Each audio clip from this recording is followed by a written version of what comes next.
අද වීඩියෝ එක මගේ මැනිෆෙස්ටේෂන් එක හරි කියපු ස්ටෝරි එකක් ගැන. මේ මැනිෆෙස්ටේෂන් එකෙන් මං ඉගෙන ගත්ත ලොකුම දේ තමා තමන් කරන මැනිෆෙස්ටේෂන් එකට ඕනවට වඩා අටෑච් වෙන්න හොඳ නැහැ කියලා. හරි, මං දැන් ඔයාලට කතාව කියන්නම්. මගේ යාළුවෙගේ අතර පොඩි මිස්අන්ඩර්ස්ටෑන්ඩින් එකක් හින්දා පොඩි විරසකයක් වුණා.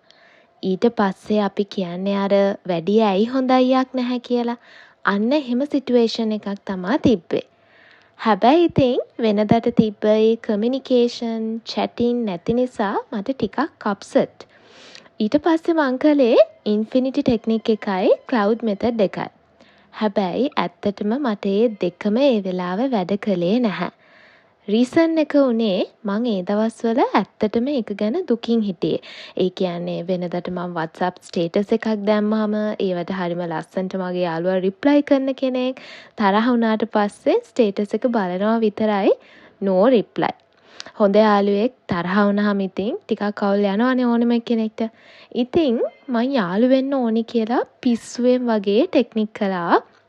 එයාට පේන්න ස්ටේටස් එහෙම දැම්මා රිප්ලයි කරයි කියලා හිතලා ඒව කරද්දිත් ඉතින් මට තේරුන්නේ නැතුවම නෙමෙයි මම මැනිෆෙස්ටේෂන් එකට ඕනවට වඩා අටෑච් වෙලා ඉන්නේ කියලා. මොකද මේ වෙද්දී ලෝ ඔෆ් ඇට්‍රැක්ෂන් ගැන මට අවබෝධයක් තියෙන නිසා මට කරන වැරදි ටක් ගාලා තේරෙනවා.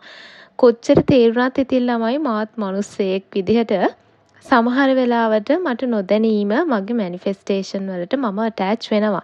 ඉතින් අටෑච් වෙද්දිත් මට නොතේරෙනවා නෙමෙයි තේරෙනවා. ඉතින් ඒත් හරි අමාරුයි. ඔන්න ඉතින් මාස 3ක් 4ක් වැඩේ හරි ගියේ නැහැ. අන්තිමේදී මටම එපා වෙලා මං හිතුවා මම මේක නවත්තනවා අනේ ඕන එකක් කියලා. පස්සේ ටික දවසක් ගියාට පස්සේ මටත් දැන් ටිකක් ඒක නෝමල් වගේ දැනුණා. තරහ නම් ඉතින් මොනා කරන්නද? මාත් ඉතින් ඒක හැමම අමතක කරලා හිටියා. ඊට මාසෙකට විතර පස්සේ මට හිතුණා මගේ ෆෝන් එකට එයාගේ මැසේජ් එකක් එනවා කියලා විෂුවලයිස් කරන්න. මං ඇත්තටම ස්පෙෂල් එෆර්ට් එකක් අරන් එහෙම කළේ නැහැ. මේ ඔෆිස් යන්න ඔන්න මෙන්න තියලා පොඩි විෂුවලයිසේෂන් එකක් තමා හැමම කළේ. හැබැයි රෑට නිදා ගන්න කලින් ඒ දවසේම රෑ නිදා ගන්න කලින් මං යුනිවර්ස් එකට තෑන්ක් කළා. මැසේජ් එකක් මට එයාගෙන් ආවටත් ඒත් එක්කම යුනිවර්ස් එකට තෑන්ක් කරන ගමන් මම එයාටත් මැසේජ් කළා. මම එයාටත් තෑන්ක් කළා මට එහෙම මැසේජ් එකක් එව්වට. හැබැයි ඒ ටෙක්නික් එක කරන අතරේ මම පොඩි දෙයක් කළා. මම නෝමලි යන පන්සලක් තියෙනවා. ඒ පන්සලේ බෝධීන් වහන්සේට ගිහිල්ලා මම ප්‍රාර්ථනාවක් කළා අපි දෙන්න අතරේ තියෙන ඒ විරසකම් නැති වෙලා ආයෙම සුපුරුදු විදිහට අපි දෙන්නගේ යාළුකම් ඇති කරලා දෙන්න කියලා. ඔන්න ඔය ටික විතරයි මං කළේ වෙන මුකුත් කළේ නැහැ. ඊට පස්සේ මං ආයේ ටෙක්නික් එකක්වත් බෝධියට ගිහිල්ලා ඒ ප්‍රාර්ථනාවත් ආයෙ කරන්න ගියේ නැහැ. මම මගේ පාඩුවේ හිටියේ මොකද මට ඇත්තටම ඒ වෙලාවේ මං අර ලෝ ඔෆ් ඇට්‍රැක්ෂන් ටෙක්නික් කළාට මං හිටියේ යාළු වෙනවා නම් යාළු වෙයි නැත්තම් ඕන එකක් කියන මයින්ඩ් එකේ. මොකද මටත් ඇත්තටම ටෙක්නික්ස් කළා ඒ වෙනුවෙන් මම ඒ කියන්නේ මට මාර ටයර්ඩ් ෆීලින් එකක් තිබ්බේ. ඉතින් මට හිතුනේ නැහැ මගේ එනර්ජි එක නිකන් බොරුවට වේස්ට් කරන්න. ඉතින් ඒක නිසා මොකද මටත් තේරුණා මම ඒකට ඕනවට වඩා අටෑච් වෙලා ඉන්නේ. රිසල්ට් එන්නෙත් නැත්තේ ඒක හින්දා වෙන්නේ නැති කියන එක මට තේරුණා.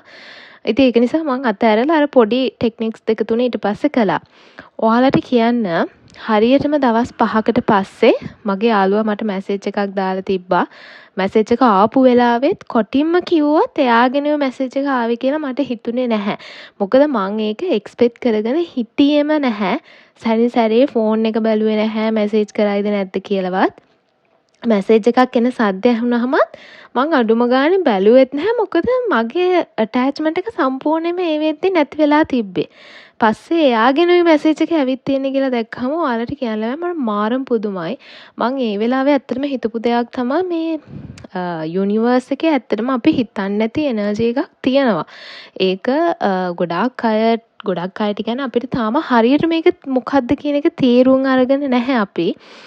මං ඒ වෙලාවම ඇත්තටම යුනිවර්ස් එකට තෑන්ක් කළා සහ මං හිටියේ ඒ වෙලාවේ පන්සලට ගිහිල්ලා බෝධි වහන්සේට ස්තුති කරන්න පුළුවන් තැනකවත් වෙලාවකවත් නෙමෙයි. ඉතින් ඒක නිසා මං මේ මැසේජ් එක දැක්ක ගමන් මං බෝධි වහන්සේව මනසින් සිහි කළා. බෝධින් වහන්සේටත් මං ස්තුති කළා. මට මේ මැසේජ් එක ගෙනත් දුන්නට ලබා දුන්නට එතකොට තමයි ඉතින් ඇත්තට මට තේරුනේ අපිට තේරුනේ නැති වුණාට හිතුවේ නැති වුණාට ඇත්තට මේ යුනිවර්ස් එකේ පවර් එකක් තියෙනවා සහ ඒ පවර් එක තියෙන්නේ අපි අතරම තමා.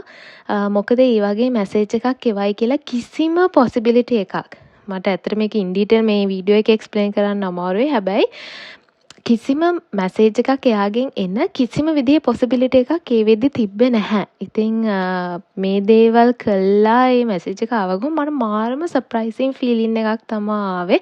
මොකද අපි දෙන්න අතර ඒ තරම් ලොකු මිස් අන්ඩර්ස්ටෑන්ඩින් එකක් වෙලා තමයි තිබ්බේ. ඉතින් මං ඒ වෙලාවේ තේරුම් ගත්තා මගේ මැනිෆෙස්ටේෂන් එක කලින් වැඩ කළේ නැති ලොකුම හේතුව තමයි මම මාර විදිහට ඒකට ඇටච් වෙලා හිටියේ.